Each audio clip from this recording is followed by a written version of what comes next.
Listen. So these three right here would be some of my favorite horror comedies to come out in the past decade, and I highly recommend them if you haven't caught them, because they do a great job at poking fun at a lot of the tropes within the genre. But Netflix is looking to create a franchise of their own that has more homages than a Logic album, and they're looking at a trilogy. So let me explain. Do they make fun of you for still having a babysitter?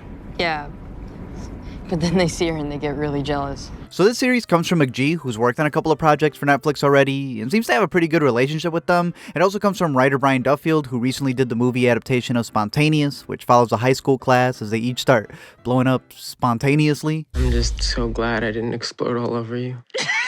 Personally, I prefer the first Babysitter to the second, but both are pretty much just McG living through his characters, as they all reference all of his favorite movies. So go catch them on Netflix if you're interested. Shout out to our sponsor Surfshark, and a full spoiler warning for both of these movies. So in the first we follow Cole, a high school kid who's constantly getting bullied by his classmates, his teachers, kids scared of smart cars. He has a bigger fear of vaccines than your average Midwestern American. Why are you giving me shit today? I mean, it's just a needle, man. Do you think I'm a pussy, Mom? Luckily, Samara weaves in and saves him every time he's in trouble. Hey, you're still giving this to me, right? 100%. Can't have a sticky door on my car. Boy, says you. Cole and B actually do have a really big nerdy bond together. You know, they create their own drive-in in the back. She lets him take shots. They really connect on different levels. The only problem is she's made a deal with the devil and has Nick Fury'd a group to prey on the blood of the innocent. And all of this only works if we get that top shelf pure shit. Honestly, they're milking this boy like he's their first cow, and every day's a blood drive. Lore-wise, Satan has his own unholy book that they follow, and it's filled with verses and rituals to recite, and one of them just so happens to be reenacting the kissing booth.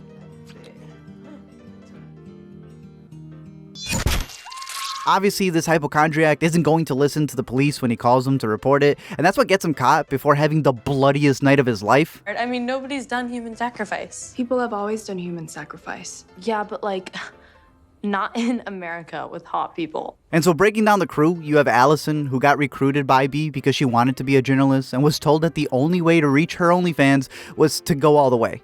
And honestly, it's just McG playing the hot girl. Hi, Cole. Sonia's meant to be the goth one in the group who appears randomly. You know, previously she used to clean up the dead before getting recruited by B, who offers her a pitch-perfect plan to get closer to them, but then that blows up in her face. She's also always making cookies, so I would say, like, this is McG being a mug baker. Why is he shirtless? That's your first question? Robbie Amell plays Max, who went out of his comfort zone this time, you know, and he plays a quarterback and a fry cook. Dude carries some anger management with him and joined the cult as a release, but he's also the only dude who tries to help Cole with the bullies that are egging his house and egging him. Yet even at the end, he gets left out to hang. And this is really McG just fantasizing himself as a SpongeBob SquareBot. You look like Carrie, but black. What the hell are you wearing? Looking like Big Bird's side bitch. Then there's Andrew Bachelor playing Andrew Bachelor. His flashback is that he wanted to make it big with singing, but honestly, his career was gonna last as long as a vine. Oh, shit! No one learns anything in class, Cole.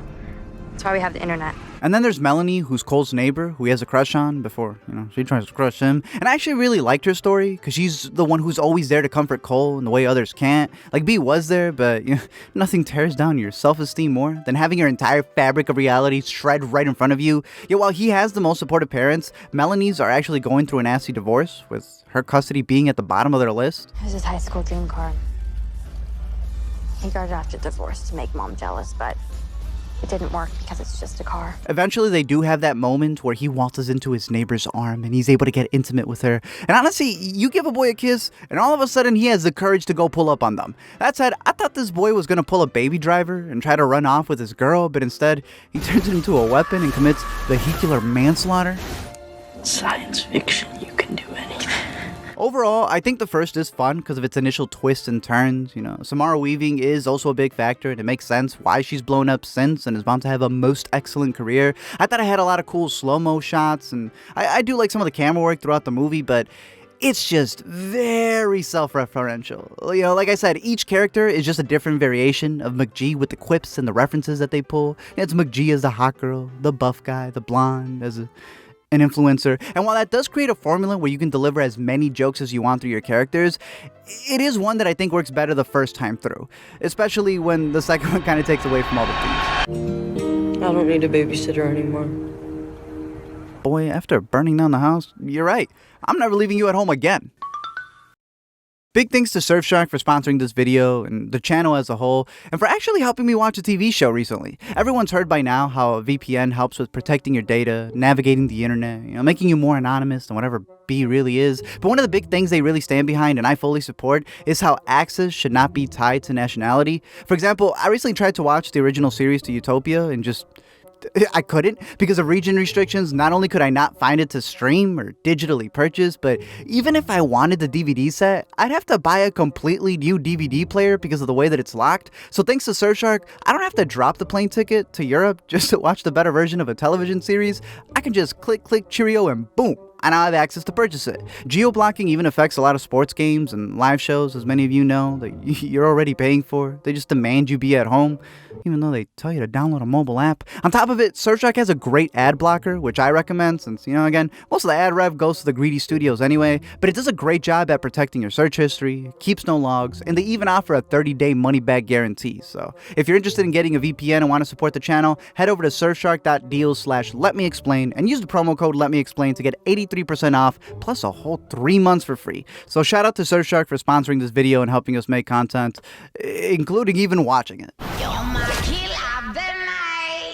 Now, if there's one thing we gotta learn from these horror after credits, is that you have to stay there and never leave the bad guy alone, because then they'll disappear and there'll be a sequel. So cut 2 years later, and my boy Cole is full grown since he's been drinking his milk. He's a junior in high school now, who, even though he fought off devil worshippers, is still seen as a weird kid since, no one believes him. There were no bodies, so it just looked like this kid drove a car into his own house, but they just brush off everything else that it doesn't really make sense. Like, for example, they nonchalantly mentioned the fact that, I don't know, 2 other cops were killed that night, which would automatically put this kid in the can, but, we'll see that continuity, it isn't this series' strong point. Poor Cole's still getting booked, but his neighbor, too, is now full grown, but fully moved on, sadly dating someone just like her douchebag of a father. Melanie, you know my dyslexia kicks in when I'm stressed. For the sign up, not did I. There's also a new transfer student from Juvie named Phoebe who gets introduced, like she's a part of Disney's Mean Girls 3.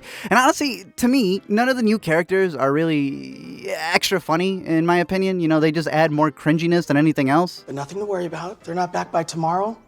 I'll bring in ice. Ice, baby.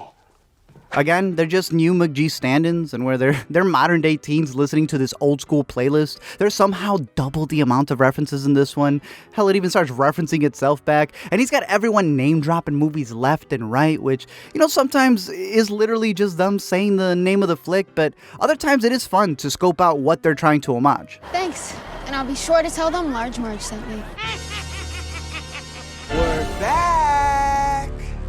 They're back. What's in the box? Holy! Come down and play! I love to play!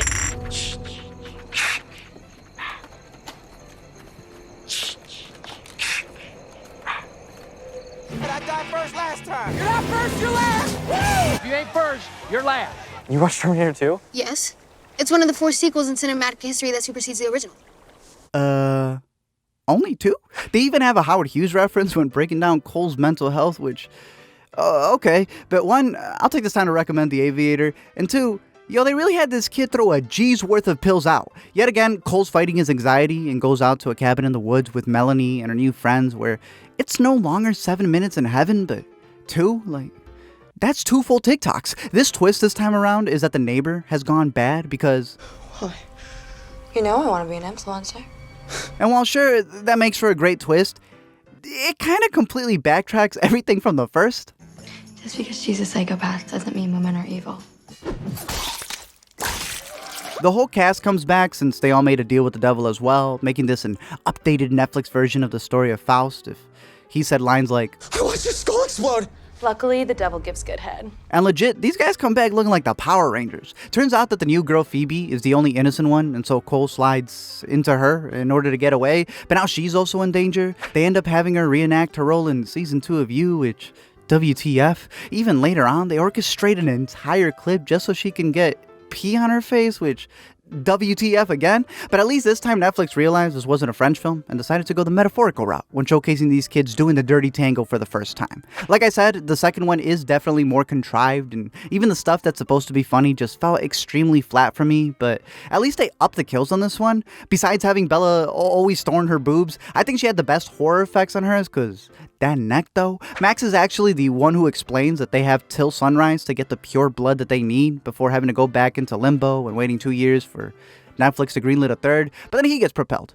But like Upload, you know he'll be back. But the kill for John, I think, was the most goofiest one, because you could literally see the bucket of blood being thrown on Joe Dirt's face over here. In terms of the ending, again, didn't work for me. See, B comes back, and like the Terminator, she goes from being the bad guy in the first to having a change of heart and, wanting to continue to babysit.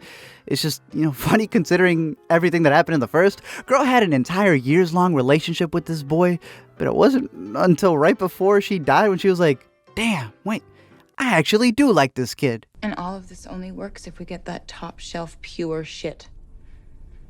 And Cole is basically a faucet of that for us. On top of that, the reveal is that she was also Phoebe's babysitter way back in the day, whose initial deal with the devil was to save Phoebe from a car accident that they were in, and that's why we see similar tattoos on the both of them.